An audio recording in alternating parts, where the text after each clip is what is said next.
গ্রাম বাংলার ঐতিহ্যবাহী খেলা হাডুডু খেলা।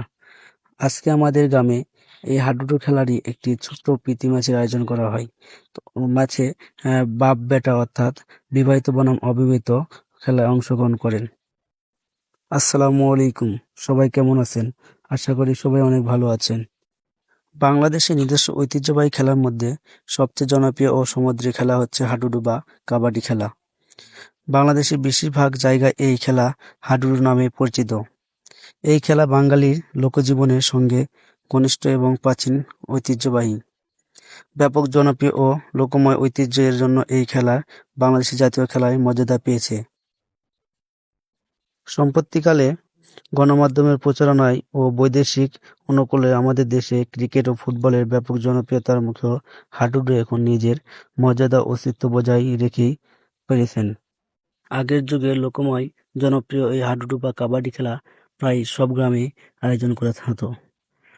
তো ইদানিং এই হাডুডু খেলা প্রায় বিলুপ্তির পথে। তো আজকে আমাদের গ্রামে আমরা সবাই মিলে একটি আয়োজন করে থাকি আর এই হাডুডু খেলায় অংশগ্রহণ করি। আসলে আমাদের মূলত হাডুডু খেলায় অংশগ্রহণ করা, আমরা খেলতে পারবো কিনা সেজন্যে, আর কিভাবে হাডুডু খেলতে হয় এই জন্য আর কি, সেভাবে পারদর্শী না খেলার জন্য। তো আমাদের বিপক্ষ টিম যারা ছিল বিবাহিত, তারা আগে খেলতো, তো অনেক পুরনো খেলোয়াড়রা আমাদের সাথে খেলছে। তো তাদের সাথে আমরা অনেক ভালোভাবে মজা করছি, অনেক ভালো এনজয় করছি এবং সবাই মিলে খেলছি। তারাও আমাদেরকে অনেক পরামর্শ দিয়েছেন যে কিভাবে হাডুডুটা খেলতে হয়। তো আমাদের কাছে সব মিলে অনেক ভালো লাগছে এই হাডুডু খেলা।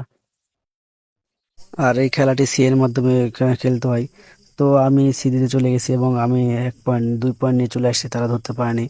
তো আসলে যদি টাচ করে চলে আসা হয় তাহলে 1 পয়েন্ট, আর কেউ যদি টাচ করার আগে তাকে যদি আটকে ফেলে যে সি দিবা আর কি, তাহলে বিপক্ষ টিম 2 পয়েন্ট পাবে আর কি। এভাবেই খেলা হয় হাডুডু খেলা বা কাবাডি খেলা। তো এবার জমশেদ কাকা চলে গেছে সি দিতে, তো দেখা যাক এবং জমশেদ কাকাকে আটকে ফেলছে জুবাইল এবং পারভেজ। তো আসলে এভাবে আমরা অনেক মজা করি, অনেক ভালো লাগে আমাদের এই খেলাটি। আর আমাদের এই খেলাটি পরিচালনা করতেছিল আমাদের দেলোয়ার কাকা, আর সাইডে ছিল রাসেল। রাসেল হচ্ছে খাতা কলমে সে আমাদের পয়েন্ট লিখতেছিল। আর ছবিগুলো শখ করে চলে গেছে, কিন্তু কিছু করার নাই, তাদের ফাঁদে পা দিয়েছে এবং তারা 2 পয়েন্ট পেয়ে যায়। আর ছবিগুলো আটকে পড়ে তাদের ফাঁদে পা দিয়ে। আর এইবার সাইদকা চলে আসে এবং আমরা সাইদটাকে আটকে দিই, কিন্তু সে জোরে টান দিয়েছে, এরপর পার হয়ে চলে আসতে চেষ্টা করে, কিন্তু আর পারে না। তো আমরাও 2 পয়েন্ট পেয়ে যাই। তো এভাবে চলে আমাদের হাডুডু বা কাবাডি খেলা। আর এইদিকে আমি ওখানে বসে আছি কারণ আমার হাতে অনেক ব্যথা পাইছি, তো সেই কারণেই। আর এইবার আমাদের সিদার পালা, আর সিদিতে চলে আসছে জয়। দেখা যাক জয় কি করতে পারে। তো জয় চলে আসছে, সিদি দিছে। আর এদিকে সবাই তাকে ধরার জন্য ইয়ে করছে, কিন্তু না, আমরা আবার 1 পয়েন্ট পেয়ে যাই কারণ জয়কে আটকাইছে দাগ পার হওয়ার পর, তো তাকে আটকাইতে পারেনি।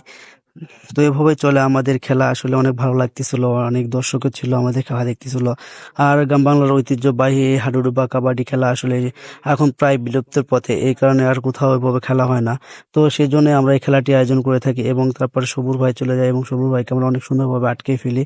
তো এভাবে তাদের সাথে আমরা খেলতে থাকি এবং আমরাও খেলায় প্রায় অনেকটাই আমরা শিখে যাই, বা কিভাবে আটকাতে হয় বা কিভাবে কি করতে হয়, তো সেটা করে ফেলি। তো এদিকে আবার যেমন বব্বা চলে আসছে, কইতেছে আমি তোদেরকে দেখাই দিই যে কিভাবে সিধে মেরে আসতে হয়। তো বড়ব্বা চলে আসছে, আসে সিধে দিতে, কিন্তু না, কিছুই করতে পারেননি বড়ব্বা। তো যাই হোক, না পারার কারণে সে চলে যায়। তো তারপর আবার চলে গেছে আমাদের জনব চাচা, যে দেখি তাকে এবং আটকান যায় কিনা, কিন্তু না, জুবাইল ভুল বোঝাবুঝিতে সে আটকাতে পারে না আর কি। আর এদিকে ছাইদ কাকা আবার আবার চলে আসছে জামান বাবা, এবং সবাই মানে জামান বাবাকে আটকানোর জন্য সবাই প্রস্তুতি নিচ্ছিল, কিন্তু বাবা বারবার মিস করে ফেলে এবং সে কাকই না ছুঁতে পেরে দাগ অতিক্রম করে চলে যায়। আবারও চলে গেছে সবুর ভাই। তো সবুর ভাইকে আটকাতে হবে আমাদের যে মূল টার্গেট ছিল।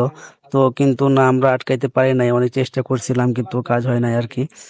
যাই হোক, অবশেষে আমরা আসলে তাদের সাথে খেলতে পারি নাই বা আমরা ম্যাচটা হেরে যাই।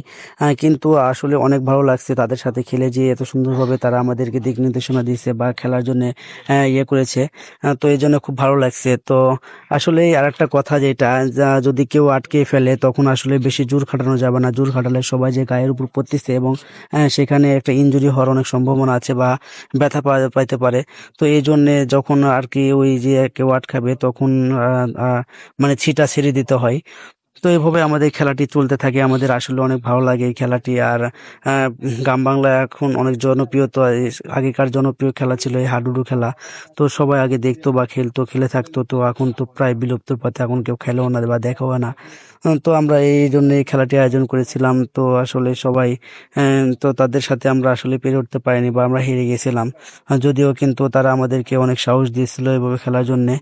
তো এভাবে আমাদের খেলাটি চলতে থাকে। আর এই আমাদের ঐতিহ্যবাহী হাডুডু বা কাবাডি খেলাটি আমরা 50 পয়েন্টের খেলে থাকি। তো 50 পয়েন্টের লক্ষ্যস্থলে যারা আগে পৌঁছাবে তারাই জয়লাভ করবে। তো আমরা যেহেতু তাদের সাথে পেরে উঠতে পারি নাই, তো তারা আমাদের আগে পয়েন্টটি পূরণ করে, তো তারা জয়লাভ করে। অর্থাৎ এই প্রথম আমরা বিবাহিতর কাছে অবিবাহিতরা হেরে গেলাম। আসলে দুঃখজনক হলেও অনেক আহ, মজা লাগছে বিষয়টা আসলে, যে যদিও আমরা আর অন্য কোনো খেলাতে তাদের সাথে কখনো হারি নাই, তো আজকে এই প্রথম হাডুডু বা কাবাডি খেলাতে তাদের কাছে হেরে গেছি। বা যেহেতু তাদের অভিজ্ঞতা অনেক বেশি এই খেলায়, সেজন্য তারা আমাদেরকে হারিয়ে দিয়েছে আর আমরা আসলে জিততে পারিনি তাদের সাথে। তবে আমরা অনেক কাছে পৌঁছে গেছিলাম। আমরা 5 পয়েন্টের জন্য হেরে গেছি আর কি। আমাদের 45 পয়েন্ট ছিল আর তাদের পয়েন্ট ছিল 50। তো আশা করি এর পরবর্তীতে আমরা যদি তাদের সাথে খেলি, ইনশাল্লাহ আমরা জয়লাভ করব বা জয়লাভ করার চেষ্টা করব। তো আমাদের সবাই অনেক ভালোভাবে খেলছিল তাদের সাথে। তো আমাদের খেলা এই পর্যন্তই। তো সবাই ভালো থাকবেন। আল্লাহ হাফেজ।